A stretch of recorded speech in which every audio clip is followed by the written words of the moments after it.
I'm Todd Bookspan, and welcome to your neighborhood real estate show. The hyperlocal real estate show where real estate professionals talk about the neighborhood you live in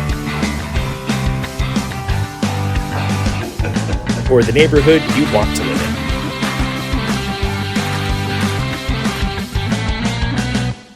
This episode is brought to you by homebuyeruniversity.net, your free comprehensive guide to buying or refinancing your home. Click over to homebuyeruniversity.net to get started online today. Hey everyone, I'm Todd Bookspan and you're watching Your Neighborhood Real Estate Show. I am so excited today. We have Shannon Gillette with the Gillette Group. Yes, welcome. Thank you for having me. And we're going to talk about Queen Creek plus a few other areas. That's awesome. All right, so real quick before we jump on Queen Creek, talk a little about you, your team, your family, whatever you want to talk about so that we all know who you are. Yeah, so I live in Queen Creek, and I know we'll get into that a little bit later. Queen Creek's amazing, but I started my real estate career in 2006, and in the Southeast Valley, I sold new homes for the first 8 years of my career, and then in 2014 transitioned into resale. Oh, that's awesome because you wanted to spend time with your kids, right? Yes. So I was 23 when I started selling new homes, not married, didn't have kids, was loving it. But then as I started to have kids and the new home sales office hours were really tough because you basically don't have any flexibility. So I have 3 boys. And I remember when my oldest boy took his first steps, I got it on a video as I was sitting in my sales office. Yeah. It's like, man. So left new home sales to then start a resale career. That is so awesome. And so you really focus on Queen Creek because you live there, but you love the whole Southeast Valley. Yes. But let's talk about Queen Creek for a minute. Where is it for someone who's listening and has no idea where Queen Creek is? Yeah, so Queen Creek is located in the Southeast Valley, so about 40 minutes southeast of Sky Harbor Airport. Perfect. Queen Creek's growing. It has this incredible small town feel where it's not uncommon to see horses walking down the street.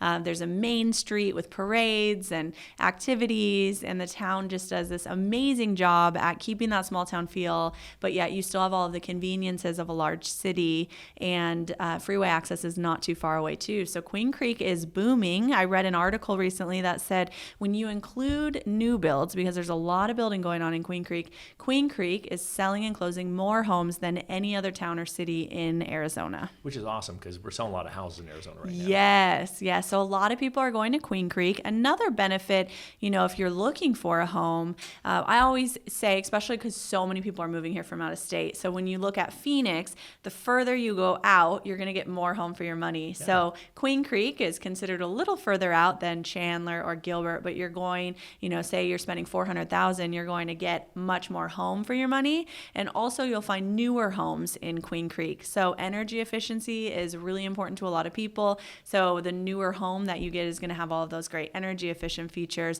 where you'll really save on your summer electric bill. All right, so you said $400,000. Kind of what's a price range out there? Because it's all over the place, right? Yeah, so Queen Creek has, I would say, maybe starting in the 300s all the way up to over $1 million. You'll find really affordable homes in Queen Creek.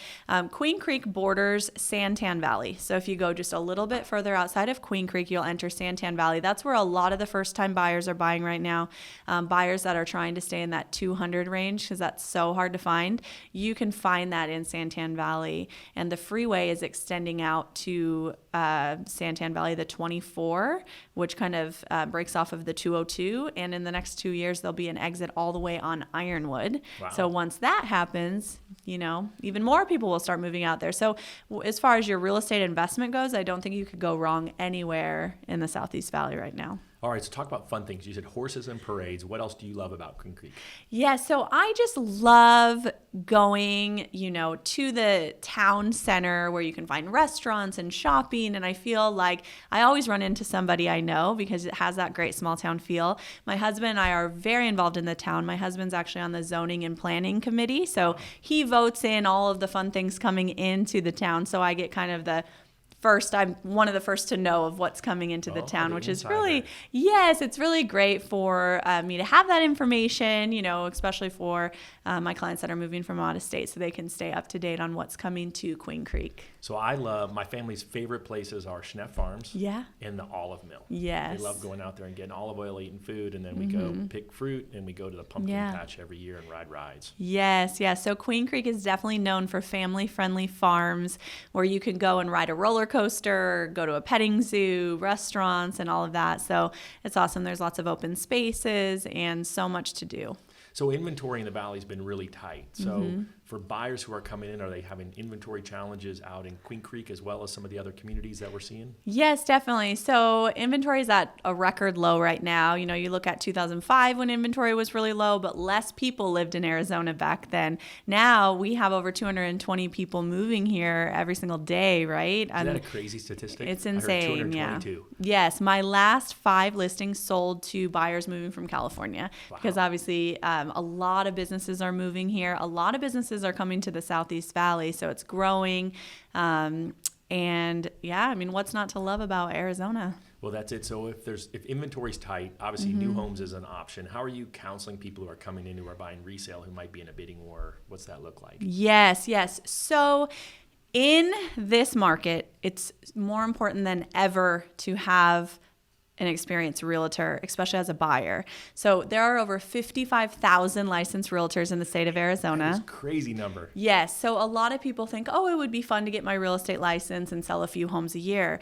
But it's really a disservice to your client because to do real estate well, you have to be a full-time agent and dedicated, and you have to have a joy in helping people with their real estate needs because it's 7 days a week. You have to be available at all times because these homes are popping on the market, and the good homes are going with multiple offers. So quickly with multiple offers. Yes. So out of the 55,000 licensed realtors in the state of Arizona, there's only a few hundred of us that are actually selling like more than 15 homes per year.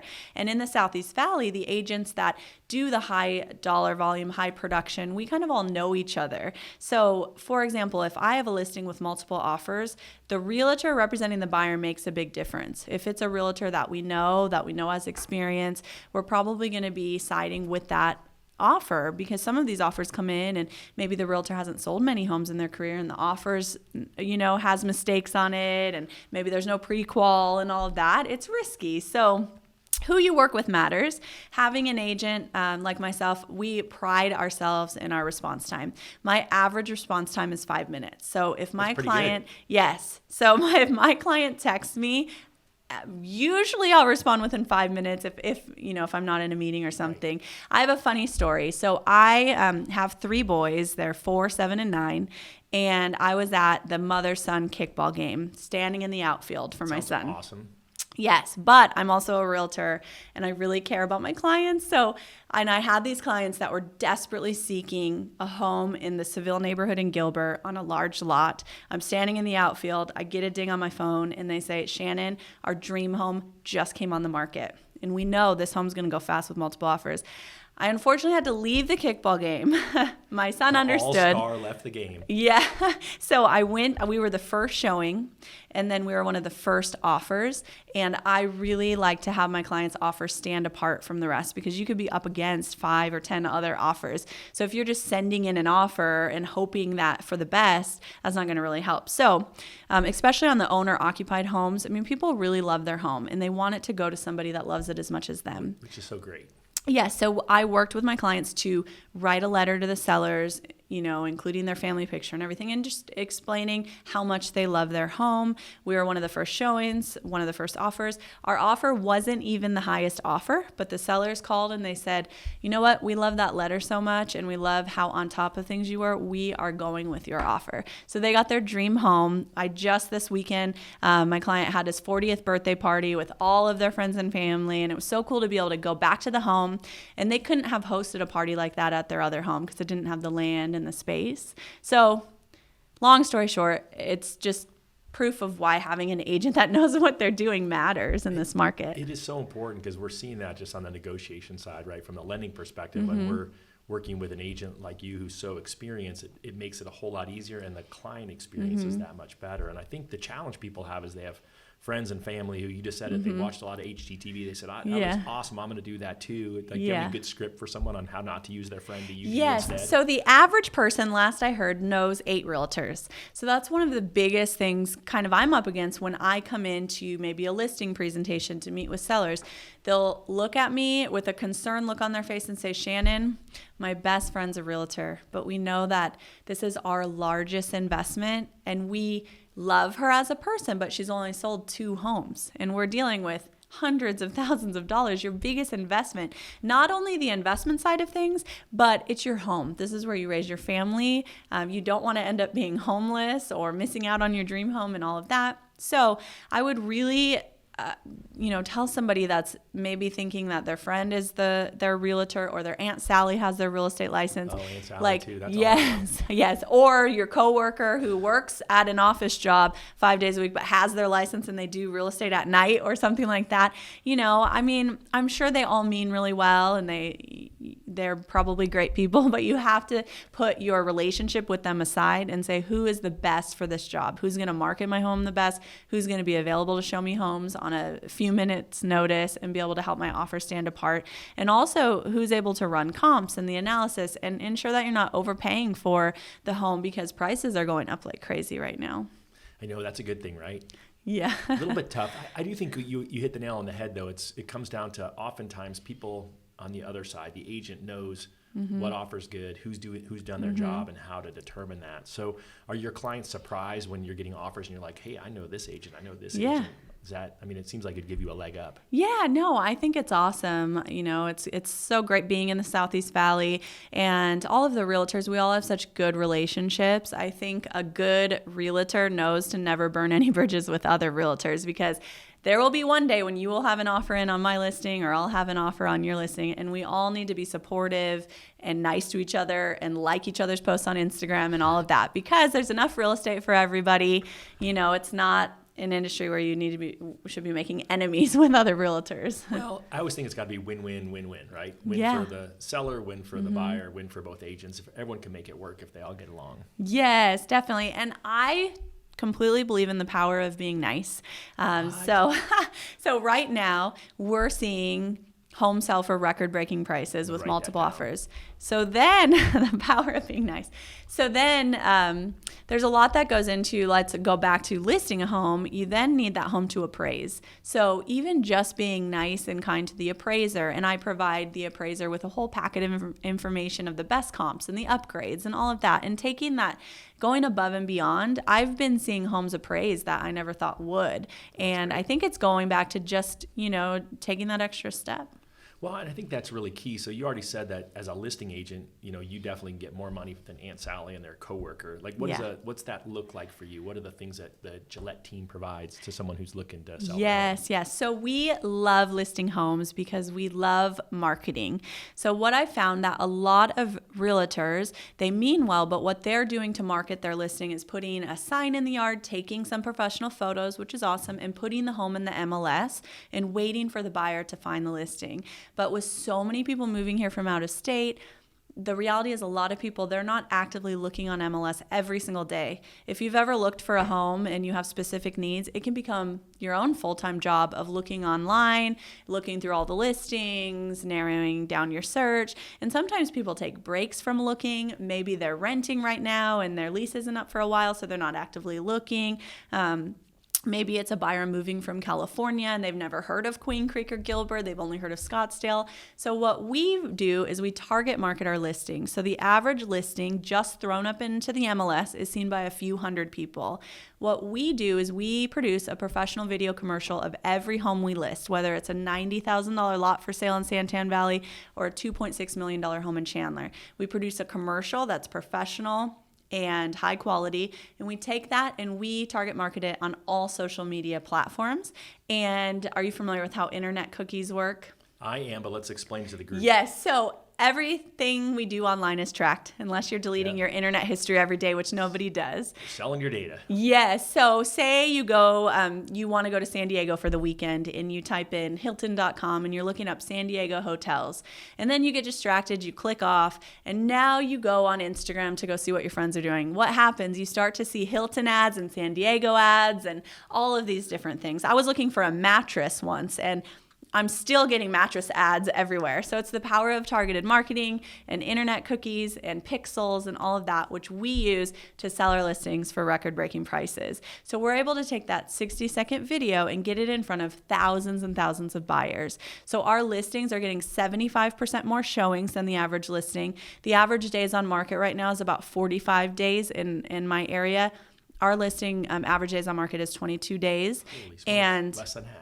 Yes, and right now another popular thing in the industry is an iBuyer. So we all get these letters in the mail from companies that want to offer us cash for our home. Right. So we are averaging, our listings are selling for on average $30,000 to $40,000 more than if somebody got one of those cash offers in the mail. All right, so let's make sure let's talk through that. So you're netting people $30,000 to $40,000 more than if they sell it to the iBuyers, which are like the open doors and Zillow offers and that for people aren't sure, but everyone's getting those. They're seeing billboards for it now. Everywhere. And they're typically buying at a discount. Yes, so definitely beware of anybody that wants to give you cash for your home.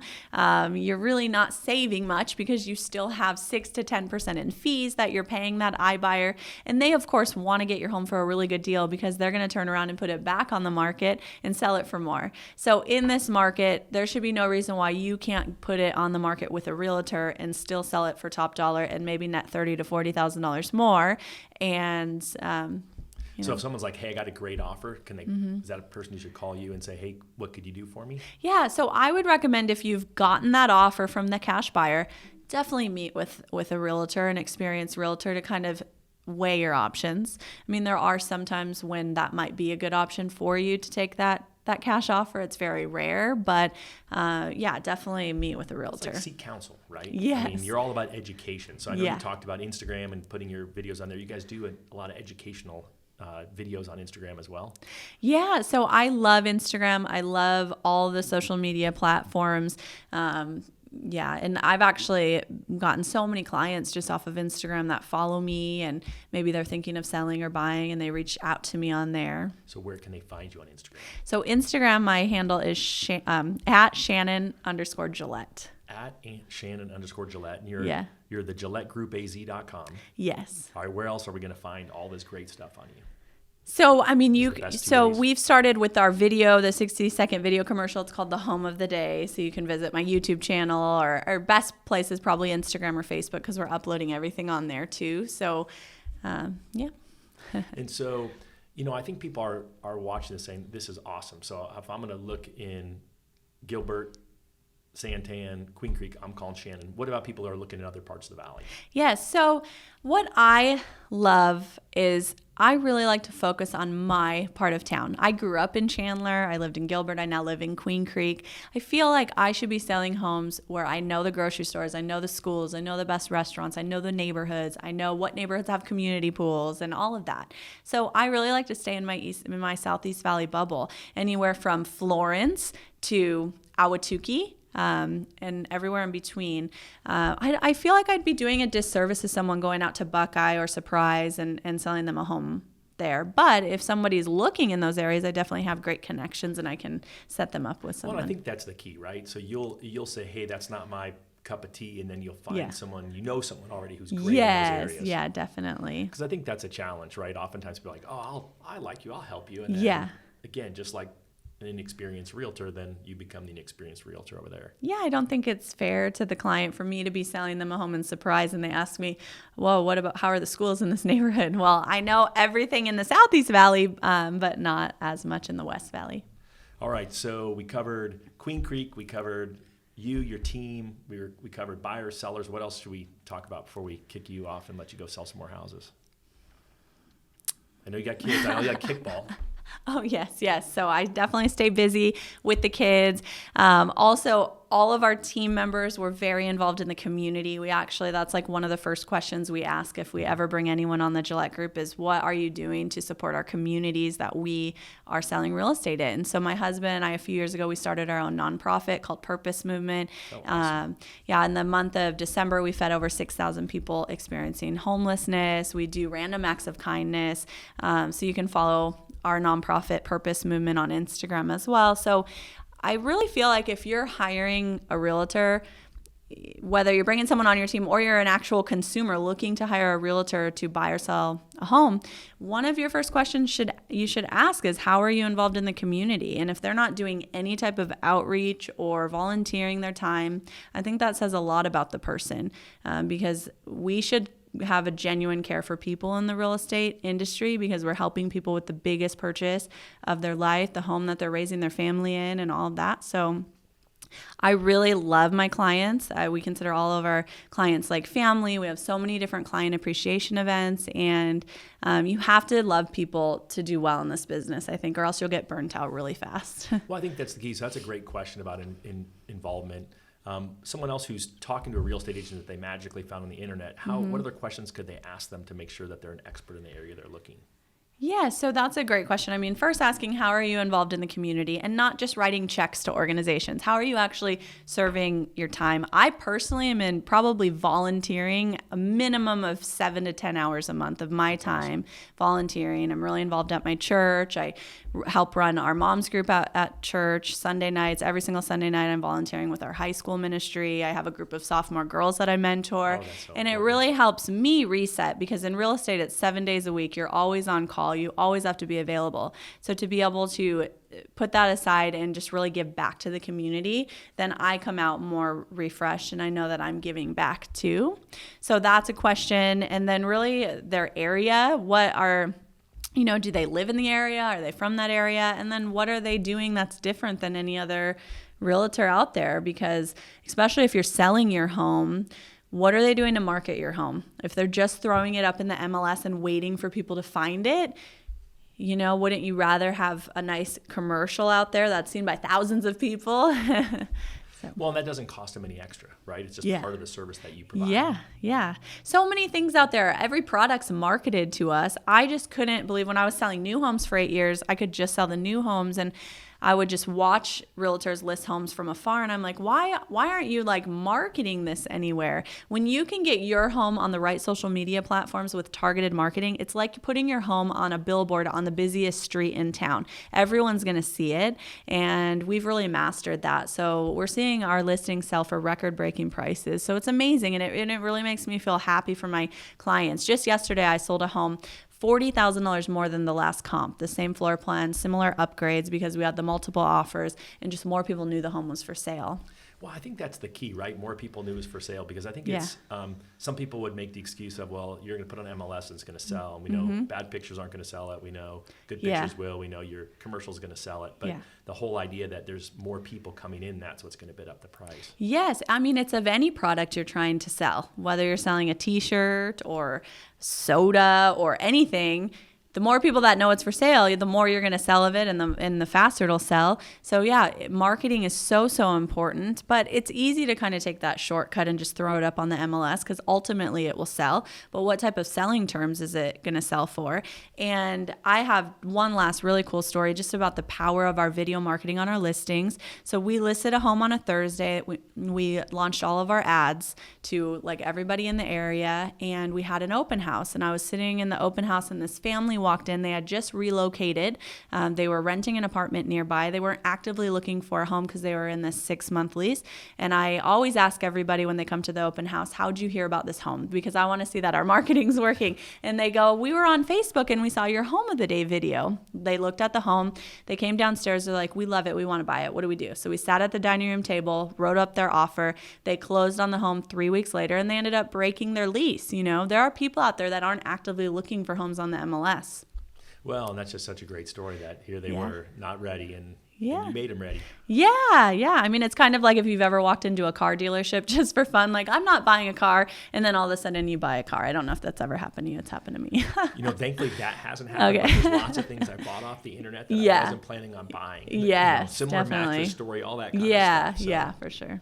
All right. Well, I don't know about you, but that was an awesome episode of your local real estate show. I'm super excited to have you on, Shannon. Yeah, thank you so much for having me. Make sure you guys check out the Gillette Group AZ.com and find you on Instagram. Yeah, thank you so much. All right, it's a wrap.